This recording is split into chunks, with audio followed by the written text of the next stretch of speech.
हिंदू धर्म में भगवानों से जुड़ी कई ऐसी मान्यताएं हैं जिनके बारे में लोग शायद ही जानते हैं। वैसे तो आज भी इस दौर में भगवान के दिव्य दर्शन हो पाना नामुमकिन है, लेकिन उनके चमत्कार आज भी हमें उनकी मौजूदगी का एहसास कराते हैं। इसीलिए कोई भी कठिनाई, कोई भी बाधा आती है तो सबसे पहले हे भगवान मुंह से निकलता है।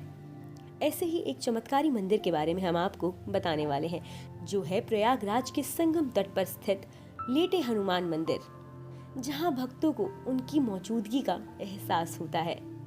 संगम नगरी प्रयागराज में स्थित लेटे हनुमान जी का मंदिर विश्व प्रसिद्ध है। प्रयागराज के इस प्राचीन मंदिर में हनुमान जी की अनोखी मुद्रा में स्थापित प्रतिमा देखने को मिलती है। इस मंदिर में हनुमान जी लेटे हुए हैं, इसलिए ये मंदिर लेटे हनुमान जी के नाम से जाना जाता है। संगम तट के किनारे स्थापित ये अनूठा मंदिर अपनी भव्यता के लिए मशहूर है। हर साल यहाँ दूर दूर से श्रद्धालु लेटे हनुमान जी के दर्शन करने आते हैं। वैसे तो लेटे हनुमान मंदिर से जुड़ी कई कथाएं प्रचलित हैं, मगर आज हम आपको एक लोकप्रिय कथा सुनाने जा रहे हैं। बहुत कम लोग ये जानते हैं कि लेटे हनुमान जी के सामने शक्तिशाली बादशाह अकबर भी नतमस्तक हो गया था। जी हाँ, इस मंदिर का इतिहास बेहद दिलचस्प है, जो आप सभी को जानना चाहिए। ये बात उस समय की है जब भगवान श्री राम लंका पर विजय प्राप्त कर वापस लौटे। लंका पर अपनी विजय का परचम लहराकर जब श्री राम, लक्ष्मण जी और माता सीता हनुमान जी के साथ प्रयाग नगरी में ऋषि भरद्वाज के आश्रम पहुँचे, तब यहाँ आने के बाद हनुमान जी बहुत ही अस्वस्थ हो गए और अत्यंत शारीरिक पीड़ा से ग्रस्त हो गए। उनका दर्द इतना ज्यादा था कि वो धरती पर गिर पड़े। बजरंगबली की इसी अवस्था को देखकर भगवान श्री राम जी और माता सीता अत्यंत चिंतित हो उठे, क्योंकि उनके सामने उनके परम भक्त असहनीय दर्द से कराह रहे थे और पीड़ा सहते सहते हनुमान जी मरणासन अवस्था में पहुंच गए।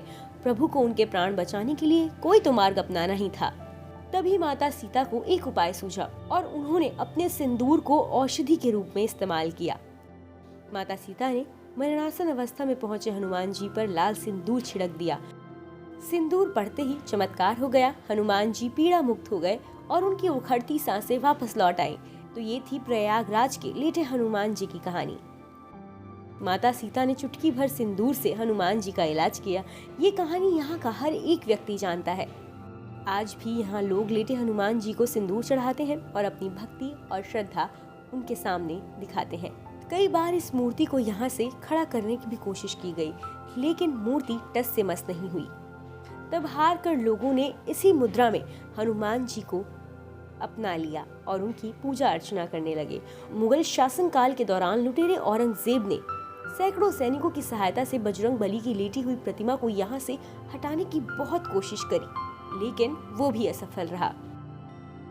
कहते हैं कि गंगा माँ खुद यहाँ पर आकर हनुमान जी के चरण स्पर्श करती हैं। हर साल सावन में लेटे हनुमान जी को स्नान कराने के बाद वापस लौट जाती हैं।